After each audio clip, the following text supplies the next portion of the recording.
Hi West, Jim here. Just having a look at your swing and doing an analysis on it. Thanks for sending your swing in. What I've got here is I've got your front view obviously with the 3-wood, and I've drawn a box around your body here. That box is a representation of just outside your left leg, and on the right hand side I've got it just outside your right ankle. Now what you'll notice here also, I've got a yellow line that's going up from the ball. Now as we have a look at your swing in your backswing, what I see is a lack of transfer of weight. It's pretty much stacking over the center of your body here, or the ball, if you like, or between your feet rather. And then as we come down, you get back onto your left side here. Hips moving forward into that impact position here. Bit of a flip of the hands. What I mean by that is the club head's getting a long way in front of your hands at impact, and head staying behind the ball okay and getting through.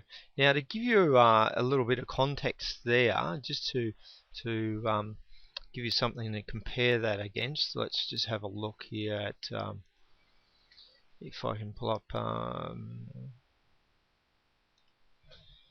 say my swing. What I've got here is at my setup position. If we hang on, just bear with me, I'll bring this into impact, lock that in. Now if we bring both, or first of all, if I come back to dress position here for me, what you'll see here is that I'll just remove this box, and this one, I'll do that box again. So that line there outside my left heel, going outside my right ankle, up to my head height, about there. What you'll see here is the distance, come back to, oops, going back, you'll see the distance here between my left hip and the yellow line is very minimal. However, the distance between my right hip and the yellow line is a lot more. Whereas with you, it's exactly opposite. The distance between here and the red line, your right hip and the red line, is very minimal. However, there's a greater gap here. Now, what you'll also notice in my setup position, my upper body is angled away from the ball. And if I take a line down through my spine, you can see how that interacts with my left heel, inside my left heel. Now if I do the same with you, going through the top, through the middle of your spine, you can see how that's sort of pretty much straight down here in the center of your body. So you haven't got a great deal of upper body tilt there, you could say. Now in that sense, what that's going to mean is if we take the club back and we get to the top of our swing, let's have a look at where I'm at the top of my swing here. You can see that's not the top of my swing at the moment, but you can see my upper body is way behind the ball here, and I've loaded up my right leg. Now you'll see that distance between my right hip and the yellow line there is still maintained, that distance. And what you'll notice as I start to come down into the ball, or before I even get to the top of my swing, I'm already about to launch into my downswing with my lower half here. Now I'm predominantly a tiger model, whereas your model is more of a giraffe, being a little bit taller than me, a lot thinner profile or body type. You're not going to have a great deal of core strength, muscular strength in your legs here to derive the power you need from your core to rotate quickly, your body quickly through the ball and generate the club head speed that way. Whereas that's how I would generate my club head speed. Now, being a giraffe, you want using your long levers or your long arms to generate your power and club head speed that way. If you're a bear, which you're not, someone that's going to have really strong forearms, they're going to have more of a hitting action, and they'll have a lot shorter swing. So once again, if you have a look at my swing here on the right hand side of the screen, as I get to the top of the swing, you'll see my lower half start. Now I wouldn't suggest you try and do that, but it's just purely to compare my upper body turn and loading up that right side there, compared to, if we have a look now at your swing, the top of your swing. See how you don't get over to your right side here at all? So I'd like to improve that setup that's going to allow you to do that. Now as you come down into the ball, you'll see my impact position. You can see how my hands are in front of the club head here, and that way just before I get to impact, I'm maintaining that angle, the 90-degree angle between my left arm and the shaft. And as we come down into the ball, still hands in front of the ball at impact, whereas when we get to your impact position here, it's more of a flip, and you can see how the club head's getting in front of your hands very quickly, whereas here you can see how still in a pretty straight line there, where my hands are, say in this picture here, or this frame if you like. So as we then move forward, you can see how my body then comes forward over this pivot point of the red line, and my weight's going forward through the ball, whereas you're hanging back a little bit here as well.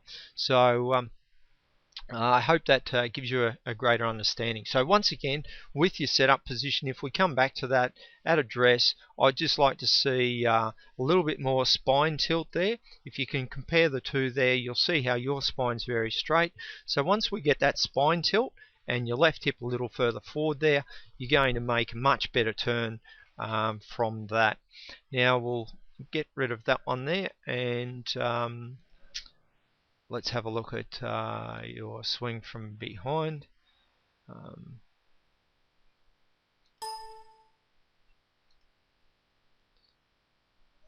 Oops, wrong one. Let's find that video again.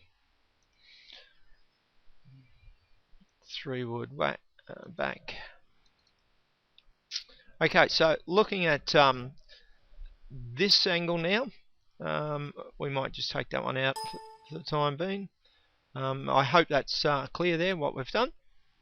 Now to give you an idea from this angle here, first thing I do is have a look at your upper body here. That upper body tilt is probably way too much for my liking. You've got 37.9 degrees there, which ideally you want about 28 to 30 degrees. Now I would suggest that's coming from the posture of your irons. You said you're using standard length irons, and we see that a lot with giraffes, that their upper body angle is way too far forward, and therefore there's a few issues there with weight and balance. You did say you had some balance issues. If we sort of bring a line straight down from here, you can see that line is right out at the end of your toes here, so therefore your weight is not really balanced at address. So therefore I'd like to see you in a more upright position. Now to achieve that, I'd have to have a look at doing a club fit with you, using standard length shafts. Obviously creates this position, so I'd like to see you go and experiment with a longer shaft in your irons, and that would give you a more upright position, I'm sure. So that would be the first aspect I'd look at there in your setup position from this angle. Now if we have a look at your swing in general, as a whole your swing's pretty good, a little flat here, and as you said that your ball flight is a sort of push or a push fade or a push slice, and that is because of that flat plane there. In general your path is pretty good. It's slightly in to out, which is ideal. Just means you're not squaring the club face up at address, and that's because of your arm position relative to your body. Now what I mean by that is that if we sort of get the club left arm parallel to the ground here, and if we have a look at this position here in your backswing, you can see if I extend a line through the butt of your shaft down to the ground, that's pointing way outside the line of your target line here. Ideally that would go, say, somewhere in this direction here. So therefore with that path, or sorry, that plane of your club, you've got to do some correction in your downswing to try and get it back on plane, and which you do. You can see now if we put that line down through the end of the shaft there, you're getting it just slightly outside the target line, but it's not too bad. Nothing critical. The biggest thing I see here is as you extend away, you've got the club head going outside the line, and you're just trying to create some width in the swing there by the looks of it. You've probably been taught or heard to extend your arms in your backswing, and that just gets you separated between your arms, or a separation between your arms and the body, and your arms then start to go round behind your body here, and therefore a little bit flat, causing the problem. So what I'd look at from this angle here is giving you a drill to get your hands more in front of the body, and also getting you in a more upright position. Now if we have a look at, say, let's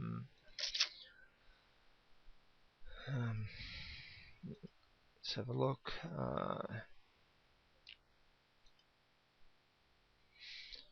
You'll see here I've got a trace on this one.